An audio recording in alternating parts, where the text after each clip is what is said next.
Asalaamu calaykum dhammaan mu'aashaqiinta xiisaysa Konami ama eFootball meel walba adduunyada ku joogtaan kusoo dhawaada muuqaal cusub. Subax kastoo Khamiis ah waxaad igaga barateen inaan ka hadlo waqtiga gameka la soo deyn doono iyo waxyaabo kale oo xasaasi ah. Maantana iyo muuqaal cusub waxaan ka hadli doonaa waxyaabaha maanta la keeni doono iyo waqtiga gameka la soo deyn doono. Saa wada ogtiinba gameka wuxuu ka maqan yahay hawada marka waqtigee la soo deyn doonaa waxyaabaha xasaasiga ah oo la keeni doono ayaan marka isku eegi doonaa. Ugu horreyn intaan muuqaalka gudaha u sii galin waxaan ka codsanaa haddii ay tahay markii kuugu horeysay aad halkan soo booqato inaad muuqaalkan like sarto, channelka subscribe dhahdo, gambaleelka aad furato si waqti walba waxyaabaha cusub oo gameka ka cusub aan kaaga dabageeyo.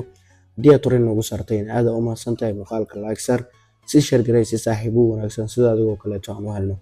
Waayahay waxaan ku hormaraynaa dhankan iyo campaign-ka. Horta maadaama ay dabaaldega Barcelona ama waqtiga Barcelona la aasaasay ay ku aadan tahay waxaa la sheegay in la keeni doono campaign Barcelona ah.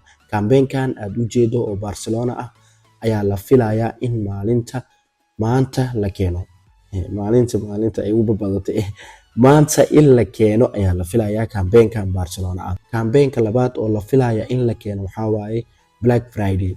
Campaign-kan mar hore waan ku dhahay waa la keeni doonaa, marar badan waan ku dhahay waa la keeni doonaa, laakiinse maanta ayaa la filayaa in la keeno campaign-kan. Campaign-ka laba nooc ayuu ku imaan karaa.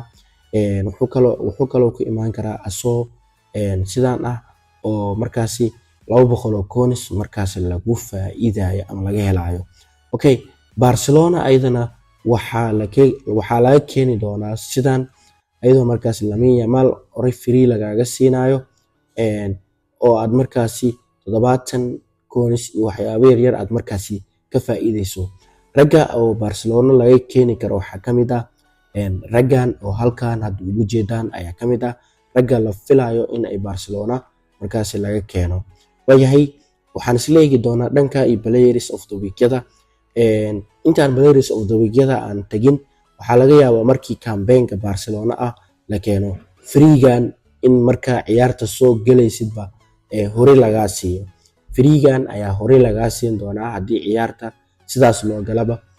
Dhanka ciyaaryahanada play of the week-yada haddii aan isla eegno Konami waxay shaacisay sawirkan waxayna dhahday saddexdan rag oo hadda halkan ugu jeedaan oo wajiyadooda aan la arkaynin ayaa si official ah markaasi loo keeni doonaa. Waayahay saddexda rag oo la filaya waa Alexander Isak oo markaasi ratingkiisa uu gaarayo 99 oo nooba ah. Dhanka kale haddii aan eegno midka labaad waxaa waaye Cristiano Ronaldo oo uu gaari doono 101.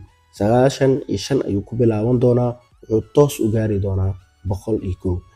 Ninka saddexaad oo halkaas Konami ku shaacisay wuxuu yahay Erling Haaland. Erling Haaland ayaa la shaaciyay in markaasi la keeni doono asigoo 102 gaarayo oo 97 uu ku bilaabanayo laakiin wuxuu gaari doonaa 102. Saa videoga bilowgiisa aan kuugu sheegay waxaan ku yiri waxaan ka hadli doonaa waqtiga gameka la soo deyn doono ama gameka hawada uu ku soo noqon doono dalkeena Soomaaliya iyo dalalka kaleba waqtiga ama wadamada kaleba waqtiga la soo deyn doono. Waayahay sawir ahaan ayaan kuugu sheegi doonaa oo aan halkan ayaan ku soo saari doonaa. Waa kana sawirkan waxa ujeedaa Hindiya waqtiga loo deyn doono iyo Malaysia marka afka idinkuma sheegi karo wadamada aad ay u fara badan yihiin sawir ayaan idinku soo saarayaa. Marka sawirada saa u jeedaanba halkan ayaan idin soo saarayaa saa u jeedaanba.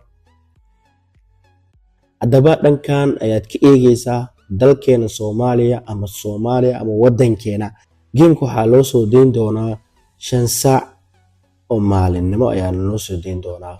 Haddii aad muuqaalka dhammaadkiisa aad nala soo gaartay waxaan ka codsanaa inaad muuqaalkan like sarto, channelka subscribe dhahdo, gambaleelka aad furato si aan u helno saaxiibo wanaagsan sida adigoo kaleeto.